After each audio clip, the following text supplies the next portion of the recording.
ಬೆಂಗಳೂರು ಬಗ್ಗೆ ಮಂತ್ರಿಗಳೇ ಹೇಳ್ಬಿಟ್ಟಿದ್ದಾರೆ, ಭಗವಂತನೇ ಬಂದ್ರು ಬೆಂಗಳೂರು ಸರಿಪಡಿಸಕ್ಕಾಗೋದಿಲ್ಲ ಅಂತ. ಒಳ್ಳೇದಲ್ಲ, ಆ ಮಾತು ಹೇಳಬಾರ್ದು. ಡಿ ಕೆ ಶಿವಕುಮಾರ್ ಆ ಮಾತು ಹೇಳಬಾರ್ದು. ಮಂತ್ರಿ ಆಗಿದ್ದಾರೆ, ಮಂತ್ರಿ ಆಗಿರುವಾಗ ದಕ್ಷತೆ ತೋರಿಸ್ಬೇಕು, ಶಕ್ತಿ ತೋರಿಸ್ಬೇಕು. ಬೆಂಗಳೂರೀಗ ನರಕ ಆಗಿದೆ, ಸ್ವರ್ಗ ಆಗಿತ್ತು.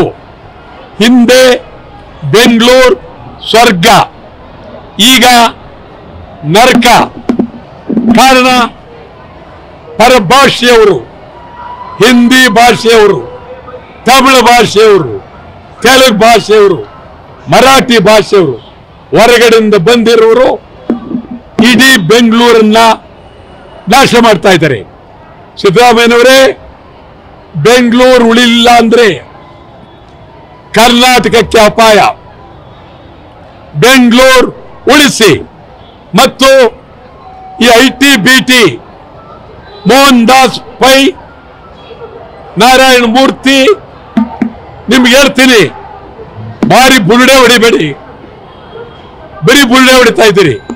ಐಟಿ ಬಿಟಿ ಅವರು ಬೆಂಗಳೂರಿನ ಒಂದೊಂದು ರಸ್ತೆಯನ್ನು ತಾವು ದತ್ತು ಪಡೀರಿ.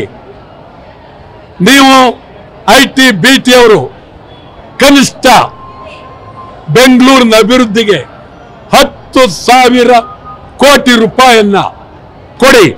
ಇದು ಬೆಂಗಳೂರು ಅಭಿವೃದ್ಧಿ ಆಗಬೇಕಾಗಿದೆ.